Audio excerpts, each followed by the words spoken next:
Jézus, ó édes napom fénye, ó életem reménye, a bármok jászolában. Ma vetíteni fogunk, azt hiszem az óvodás program óta nem volt vetítés, mert elsősorban szóbeli közlendőim voltak, és legfeljebb táblai rajzzal illusztráltam. Ilyenek a munkatársak. Tessék, ilyen. A neveléshez hozzátartozik azért a rendre nevelés is, úgyhogy ennyi. Tessék. Tehát a gimnázium, illetve a középiskola korosztályánál tartunk most, és ez az a korosztály, amelyikkel én eddigi pályafutásom során a legkevesebbet foglalkoztam. Lehet, hogy ezért vagyok még mindig ilyen elnyűhetetlen jókedélyű. Ez ugyanis a egybehangzó vallomások szerint a legnehezebb korosztály. Tehát azt jelenti, hogy ha 6 éves korában elkezdi a gyermek az iskolai robotot, akkor 14 éves korára ér el idáig, hogy a középiskolába beiratkozik, tehát mindenképpen van egy váltás. Ha 7 éves korában, akkor már a általános iskola 8. osztályában ez a váltás elindul. Ugyanis 7 évenként cserélődik le a teljes szervezetünk, tehát 14 éves korában a zárójelben hozzátéve, hogy az agy és a gerincvelő sejtjeinek kivételével, de a lényegében a teljes sejtállomány lecserélik, tehát 7 évenként megújul az ember. Ez azt jelenti, hogy 7 évenként mindenképp változás áll be.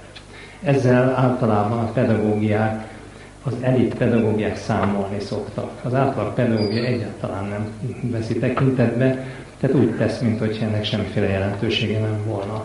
Na most nem ezek egyedül a váltások időszakai, tehát vannak ennél kisebb egységek is, amelyekben eléggé fölgyorsul a gyermek fejlődése, és elég szembetűnő változások vannak, de ezek a 7 évenkénti változások, ezek elkerülhetetlenek és elég látványosak. Most ezek közül a leglátványosabb éppen 14 éves korban következik be. Hát itt ez a 14 éves korban, ez természetesen nem naptári, nap szerint következik be, van akinél picit később, van akinél picit előbb, de mindenképp bekövetkezik. Na most ez mit jelent? Az eddigi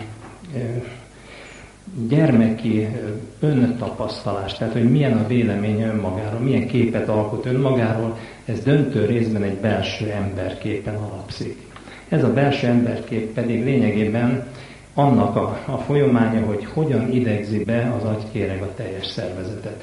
Tehát lényegében egy 3 részesség nyilvánul meg a belső emberképben. Ez a 3 rész, ez kisgyermekkorban még alapvetően egyforma méretű, tehát körülbelül a fej 1/3, a kéz, a vele kapcsolatos tevékenységek, vagy az általa végzett tevékenység egy 2/3, és az összes többi az a 3/3. Ezért van az, hogy a gyermekrajzokon nagyjából ilyen arányokban látjuk a krumplit, ami a fejet jelenti, ezt én felrajzoltam már annak idején a táblára. A kezek, amelyek ilyen pókokként jelennek meg, és az összes többi, ami ilyen értelmezhetetlen ilyen masszaként jelenik meg. Most ez később differenciálódik, de nagyon hosszú ideig, ezt gyakorlatilag ki lehet mondani, hogy 14 éves korig még mindig a belső emberkép dominál. Ez azt jelenti, hogy ami az embertársaimmal való viselkedésem során bennem mozgósul, például, hogyha nagyon sokan mosolyognak rám, akkor meg vagyok győződve róla, hogy én egy szép ember vagyok. Úgyhogy figyelmeztetem a jelenlévőket, hogy nem nagyon mosolyogjanak rám, de félre fogom érteni. Tehát ez gyermekkorban nagyon sok félreértésnek az alapja, ami azt jelenti, hogy amikor elérkezik az korba, és először néz úgy tükörbe, hogy már tudomásul veszi, hogy aki belőle visszanéz, az ő maga.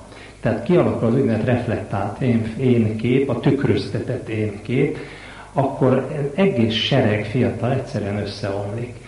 Olyan mértékben távol van a tényleges reflektált, tehát mint külső kép a saját képem, attól, amit én belül magamban kialakított.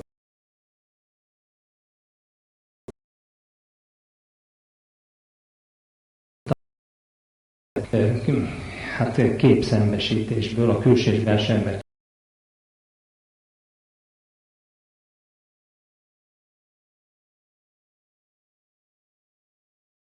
évesek ne lettünk volna, mert csekély kivétel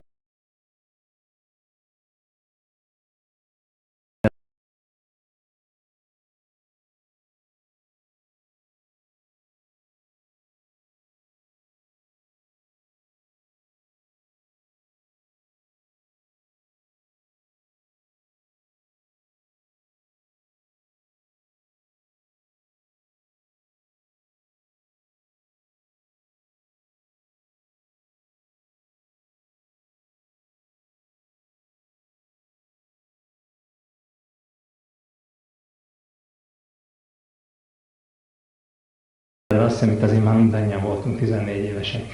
Tehát ezen bizony mindannyian átestünk. Na most itt alakulhat ki a gyermekben az öncsalás. Tehát az, hogy én azért is ragaszkodom ahhoz, hogy én olyan szép, olyan ügyes, olyan szemrevaló, olyan hódító vagyok, mint amilyen a belső emberkép. Mint amilyent eddig, mint belső emberképet őriztem magamról, és hát ez bizony egy erősen deformált viselkedésformát alakíthat ki. Azok a bizonyos nagyképű viselkedés típusok, amelyekkel hát sajnos elég sokat találkozunk. Tehát amikor az ember nem is érti, hogy te tulajdonképpen jó ember vagy, most mit kell ilyen nagyképűnek lenni? Tehát miért kell pózolni?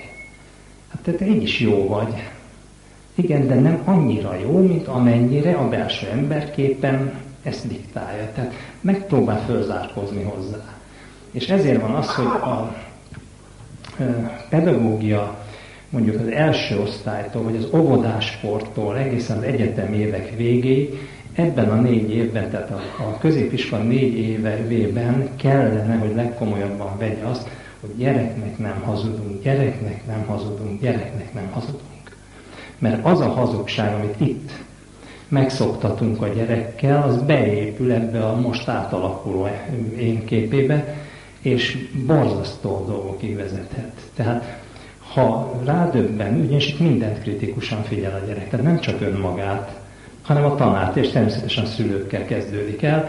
Tehát az a gyerek, aki eddig teljesen elfogadta olyannak, amilyennek a szülőket, ugye tudjuk, az első 7 év az anyáé, ezt már megbeszéltük egyszer. Az első 7 év az anyáé. Ha ott az anyával gond van, akkor egy életen keresztül kíséri ez a gond a gyereket. Ha a második 7 évben az apával van gond, tehát például ott hagyja a kedves mamát gyerekkel együtt, akkor az nagyon súlyos tehertétel lesz a gyereknek. Tehát az apának ilyenkor nagyon is jelen kell lennie, mert innen a második 7 évben az apa meghatározó. Tehát meg fogja keresni helyette az apát a gyerek, hogyha ott hagyja az apa, és utána aztán nincs reklamáció, hogy kérem, de én vagyok az apa, akkor maga itt mit akar, mert akkor a gyerek viszont elfogadja azt a valakit. Például egy nagyon kedves tanárját, vagy például egy szomszédot, vagy valamelyik családtagot, egy férfi családtagot, mert kell neki a 7. a 11. éves korig kell a férfi mintakép, nincs mese. Tehát 14 éves kortól, akármilyen volt eddig a szülő, 180 fokot fordul a gyerek róla alkotott képe. Tehát itt veszi észre, hogy bibircsókos az orra, itt veszi észre, hogy néha bizony az orrát kaparja, aztán itt veszi észre azt, hogy tudom én, hosszabban van a mellékhelyiségben, mint ahogy az feltétlenül szükséges, és utána túlságosan hosszan kell szellőztetni, most nem részletezem a dolgokat. Tehát amik eddig föl se tűntek. Tehát olyan vonásai, amik most már nem gyerek, ez tulajdonképpen serdülő, alkalmat adnak neki, hogy a fölényét visszaszerezze. Azt a fölényét, amit az én képpel való külső szembesülés, tehát mind külső képpel való szembesülés, bizony erősen megtépázott. Tehát ez az én kép most elkezd a többiekhöz való viszony kritikussá válása révén elkezd visszaépülni. Ezért akármi kerül a közelében, mindent meg fog kritizálni. Ha nem, akkor baj van a gyerekkel. Tehát akkor túlságosan visszanyomták, akkor azt kicsit biztatni kell. Mert amit ebben a 4 év, ebben a következő 7 évben, tehát 14 évtől 21 éves koráig nem kritizál meg a gyerek, az úgy épül be, hogy akár hamis információként is beépülhet. Tehát álképként Igenis biztatni kell ilyenkor a gyereket, ha magától nem vetemedne rá, hogy bizony nézzed csak kritikusan a dolgot, nézzél engem is kritikusan. Tehát nem kibújni ez alól, megmérettetés alól, hanem igenis alávetni magát az embernek. Na most jön a pedagógus, és a következő a gond. Ezt azért én átéltem, tehát ez nem olvasmány élmény, amit elmondok, mert egy kemény éven keresztül bizony gimnazistákkal foglalkoztam. Mégpedig olyan tantárgy keretében, amelyben újat adtam nekik, tehát tulajdonképpen nyugodtan lepöckölhettek volna az asztalra, az, hogy nem is érdekel ez engem. Nem volt kötelező, én a balladák és az évkör témában foglalkoztam velük. Na most lényeg a következő, ennek a foglalkozásnak a keretében, hát ami a legfontosabb volt, hogy egyik végletbe se csapjon át az ember. Tudjuk, mi az egyik véglet? Az egyik véglet az, hogy az ember megpróbálja a fölényt, hát hogyan tovább tartani, azt a típusú fölényt, ami magától értetődő, még az általános iskola felső tagozatában is. Na most ez nem jó. Általában idősebb tanárok szoktak ehhez ragaszkodni, és innentől kezdve a tanár sikertelenség élményre halmoz. Tehát nem a gyerek, hanem a tanár. Tehát a gyerek pimasz, már az első negyedébe fölörlődik a tanár idegzete, és már alig várja, hogy az őszi szünet bekövetkezzen, aztán nagy nehezen helyrehozza magát, utána mindenként úgy megy bele is fel, hogy na most megint jön ez a rettenetes társaság, és akkor szünettől szünetig próbálja kihúzni, mert ez az az időszak, amikor a tekintély elv már nem elég. Tehát hiába tiszteli őt a diák, megpróbálja. Tehát a túloldalát szeretné. Na jó. Tehát a túloldal, amit említettem volt, a túloldal során sem olyan megnyerő ennek a tanárnak, általában egyikünknek sem, mint ahogyan a tanár azt elvárná, hogy tisztelje a gyerek. Most ez azonban még mindig a kisebb baj. A nagyobb baj az a másik véglet. Ez pedig ma általánosnak mondható fiatal tanárok között. Elkezd bratyizni a gyerekekkel. Tudjuk, mit jelent a bratyizás. Tehát az első az, hogy benne és azt mondja, hogy gyerekek, tegeződjünk össze.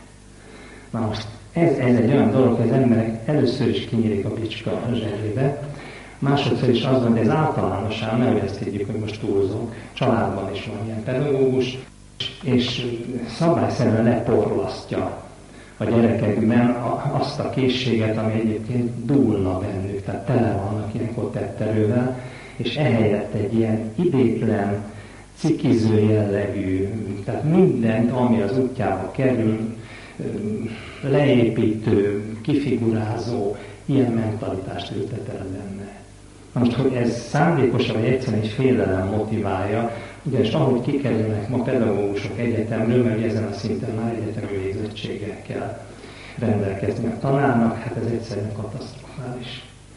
Tehát mindjárt sorra fogjuk venni konkrét témák kapcsán, hogy tulajdonképpen mik azok a fő témák, amikben elkezdi mondani az első mondatát a tanár, és normálisan fejlett gondolkozó gimnazista vagy középiskolás, most bármelyik középiskola típusban jár, tulajdonképpen az első mondat végén közbe kell, hogy szóljon, a tanár úr álljon le. Hát hiszen maga hazudik.